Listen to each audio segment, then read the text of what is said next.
Greetings, everyone. This is Rock and Roll Spot Convention with the Weekly Comic Roundup. We've made it through everything else. Now it's time to wrap things up with this week's Night Terrors tie-ins. At least the ones that I got. But then I think I actually may have picked up all the ones that came out this week. So yeah. Kicking things off, we've got Night Terrors Catwoman number 2. Should be noted, all the issue numbers on this in this video are going to be number 2, as they are the second and last issues of each of the miniseries. So where we left off with Night Terror's Catwoman, she had met a younger Batman in her nightmare, and proceeded to tell him what she felt she could about the future. So the two of them were working together, trying to stop the Joker.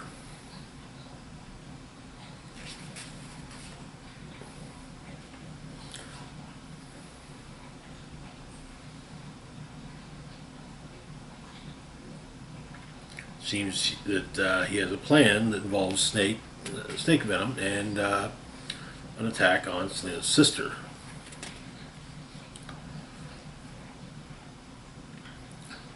Selina and Bruce go to the mission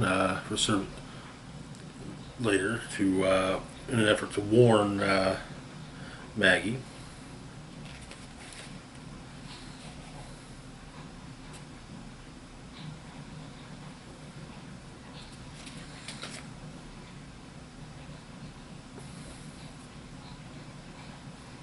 And as she tells him about the Joker, Maggie says that it sounds like he needs help. Maybe she should have brought Joker along.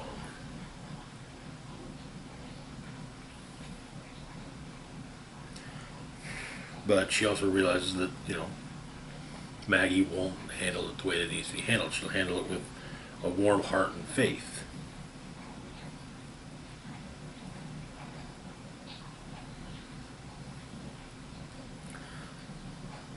Maggie and Selina butt heads about this. Bruce suggests that they go. Selina goes to confession, however, but the priest is in fact the Joker.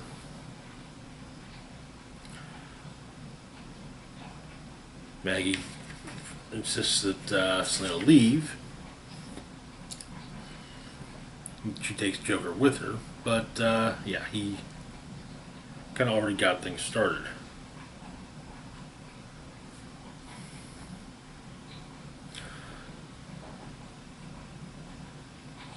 Selina rushes to the church, and turns out something happened. It affected everyone. They all got sick at once. Seems they're all affected the same way Batman was by it.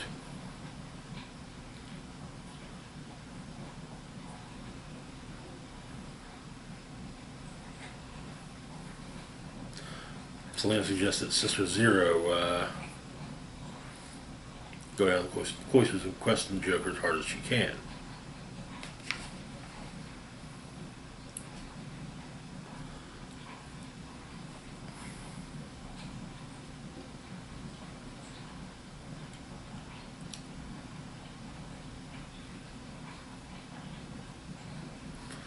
And while trying to make it an antidote for this version of Joker toxin,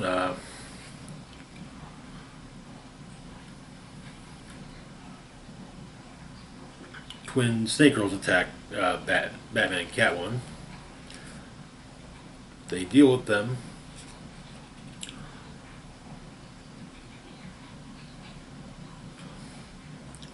Sister Zero is attempting to get information from the Joker, but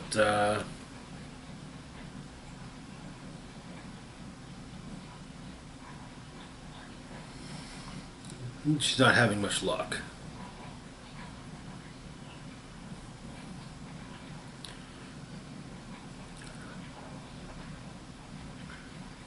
Selina gets bitten by a snake, and Batman is able to use a specified anti-venom on her, which the world doesn't be falling apart as Selina wakes up back in the real world. And that where the series ends. It's an interesting, it's interesting to say the least. Like the concept of kind of combining both year one with Selina's time as basically the crime boss of Gotham. Moving on to our next book, we've got Night Terror's Nightwing, number 2. Again, concluding the series. Where we left off, Dick Grayson was in jail for having killed Batman. His cellmate was apparently Jonathan Crane, and Barbara Gordon, a cyborged up by Barbara Gordon, was being brought to the cell block.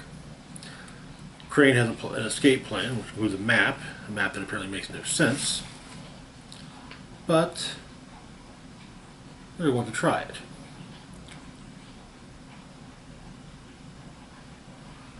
Turns out that both Spoiler and that both Stephanie and Cass are also in the prison.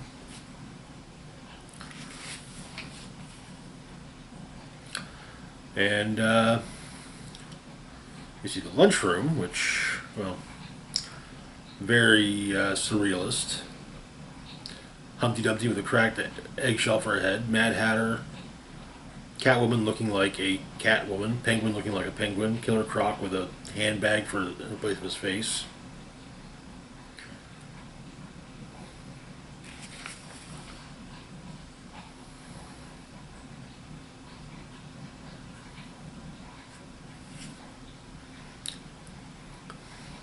Harley appears to be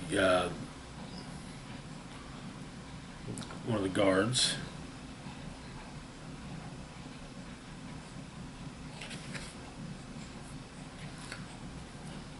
Various fights break out, though during the main fight, Dick manages to swipe keys from a guard. And him and Crane work on making their escape.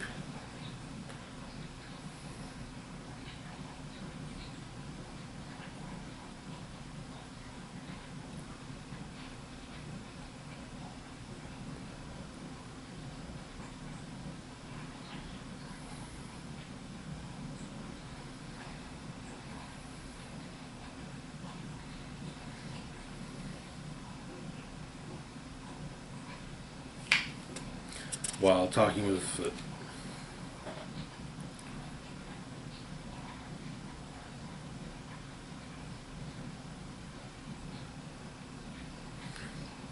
Clayface, well, or rather remains of the Battle for Carlo Clayface. Now he starts to hear Oracle calling to him. He tracks her down, frees her, tries to free her at least, but then Insomnia takes on the form of first the ringmaster Haley Circus, and then Maroni, or Tony Zuko, and so turning the Haley Circus into a battlefield for Nightwing and, among others, Batman.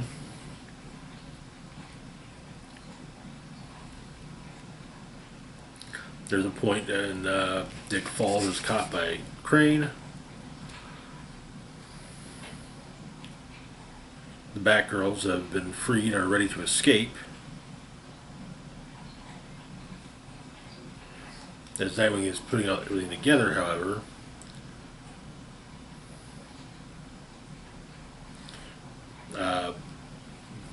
Babs shocks the Batman that's been attacking them.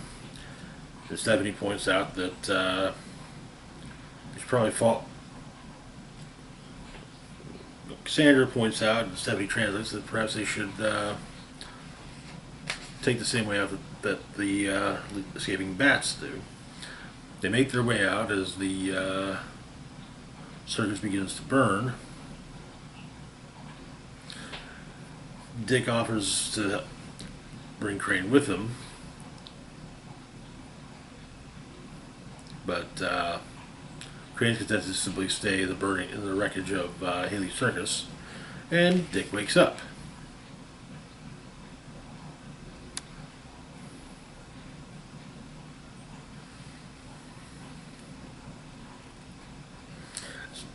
telling himself he'll be thinking about that dream for a while. And that is where the series ends. All of DC's books will be back to their regular the stories they were working on before Night Terrors. Moving on, though, to our next book, we've got Punchline #2, Night Terrors Punchline. Where we left off, Punchline was had apparently killed Batgirl and was decided to try and take over the clock tower, but the clock tower became possessed by Batgirl, who was trying to stop her, and in attempting to escape, well, she was grabbed by it, and she is sinking into a screen, and it's rebooting. Then she ends up on message boards and being attacked by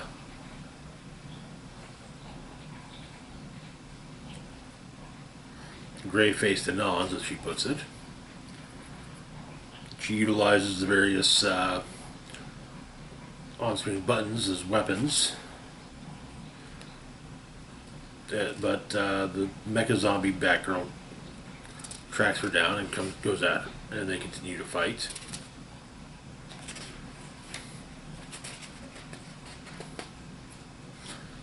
Eventually, Punchline runs into Insomnia,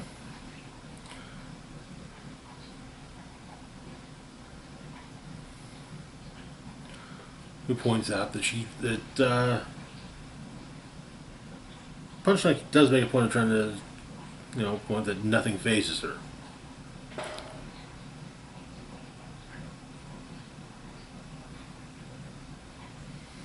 And she states that she goes on to point, why would she be bothered or triggered? This is obviously some weird gas or drug or illusion. And when Insomnia asks why she's still there, someone says just outlast it, let it wear off. And Insomnia points out maybe she's with it. She's there because she can't turn the video off. Though he said, that couldn't be it, because Punchline's in control. Nothing that happens here or IRL matters. It's all meaningless. But she's just a big old troll.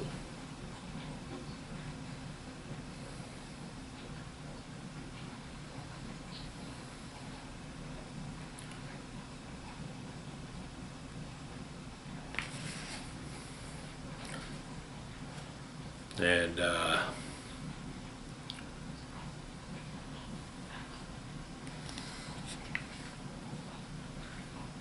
she's kind of forced to face who she is as well. Mecha Zombie Batgirl catches up with her, but for whatever reason, Punchline can't say anything.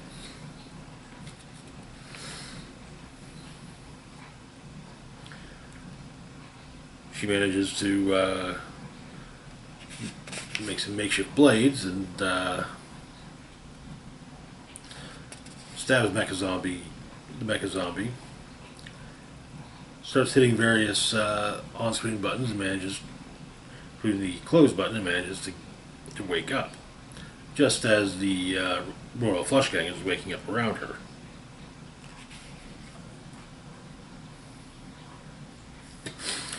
Since nap time's over, it has to be, in the sky, and the moon is seemingly Insomnia looking down upon her. That is where the series ends. All of this month's many have stated to truly conclude in Night Terror, in the Night Terror's finale. Moving on to our next book, we've got Night Terror Superman #2. Superman had managed to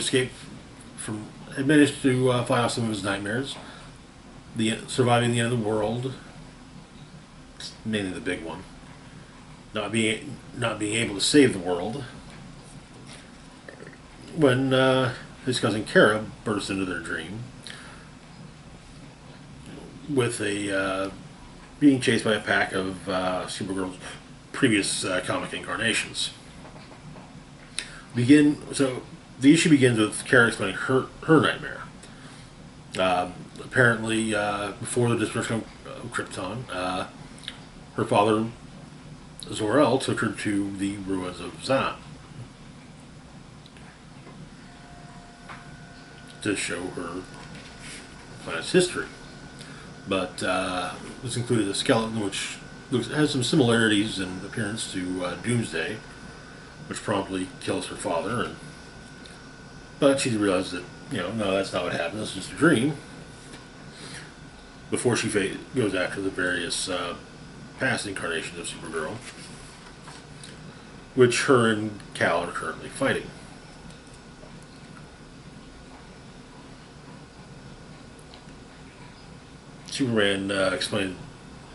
Clark explains his dream to her, his nightmare.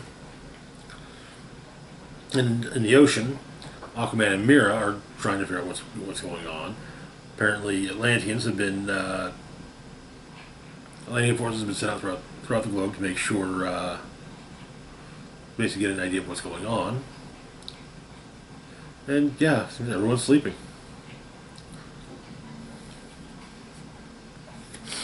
But Aquaman and Mira take Superman to Supercorp.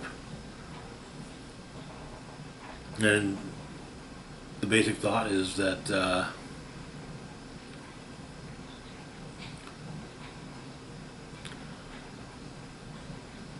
Atlanteans are still awake because their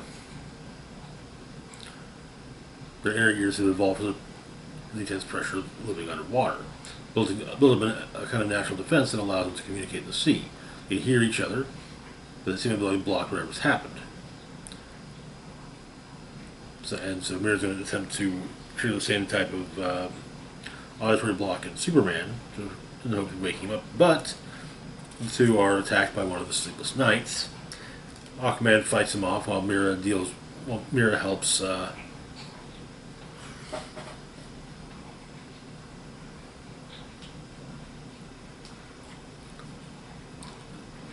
tries to develop the auditory block in Superman.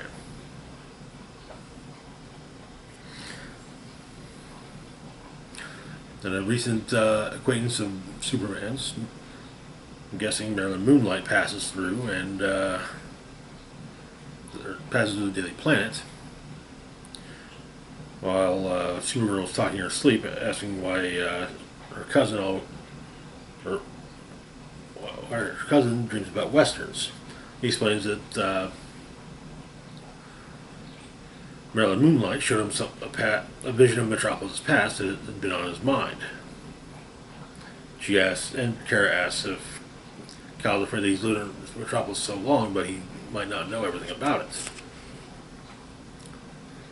But they continue on, and nightmares don't make sense.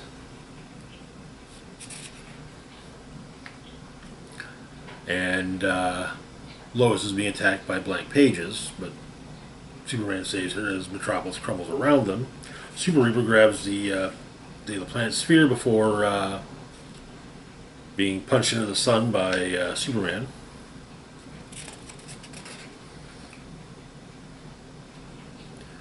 All's well that ends well, and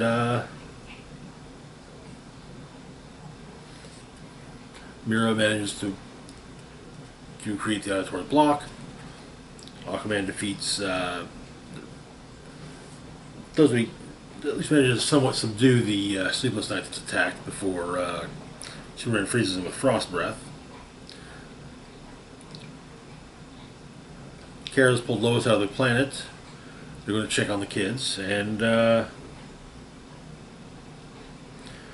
Superman says they have to go back to where everything started, the Hall of Justice. Though it seems like perhaps something involving Brainiac might be going on there. And yeah, Night Terror's Night's End is the conclusion of Night Terrors. Like next week we're getting issue 4. Week after that'll be Night Terrors. But before issue 1 was First Shots. So yeah. Moving on to our last book for the week, we've got Night Terrors Wonder Woman #2. So this actually had 2 stories. One involving Diana facing a nightmare of concerning the truth about the fate of other demigods. The other involving Nubia fighting with a grossly mutated form of Gaia. So Justice League Dark appears to be largely trapped in their dreams, or they're trapped in their nightmares. The giant snake has devoured, or has swallowed Wonder Woman whole, and looks to be eyeing Detective Chimp as a backup, or as a follow-up. This particular demigod that's been attacking Wonder Woman criticizes the fact that,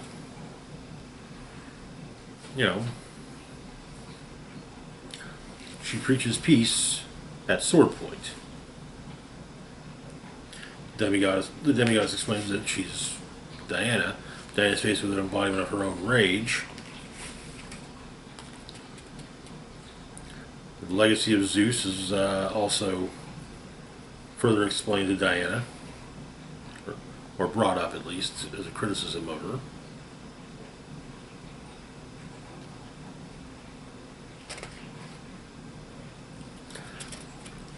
And this nightmare version of Diana seems ready to execute Diana when she prevents it, and bonds with the nightmare version, stating that the truth is one cannot cut out their fears, no more than they can cut out their lungs or heart. Diana will always struggle with what she is, but she would not give that struggle up for the world, because that battle between who she is and who she wishes to be is what makes her human. She pulls herself out of the giant snake, deals with some of the other creatures, managing to save Detective Chimp,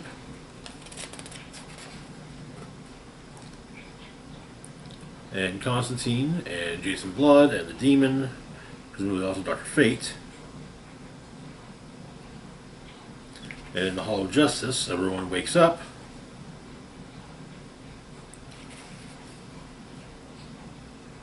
But it seems some of the nightmare creatures have made it to the waking world, and so Justice League Dark feels that they can't deal with them.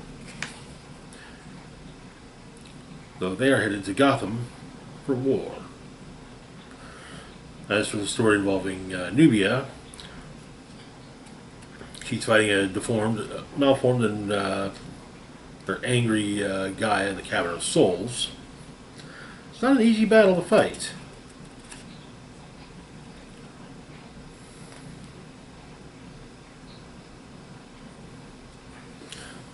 Especially as Gaia is a Titan, a primordial god.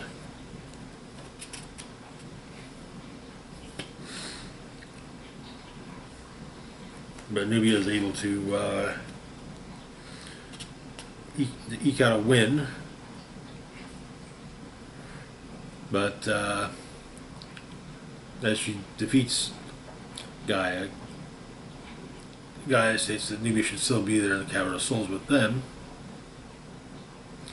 Nubia claims she saved the souls, but the souls say differently. Say that Nubia betrayed them when she left, left them to continue suffering without guidance, them powerless and swimming in the collective pain of their past. And that is the point at which Nubia wakes up,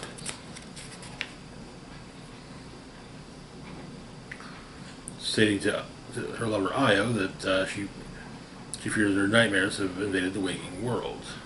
That is where the series ends. Okay.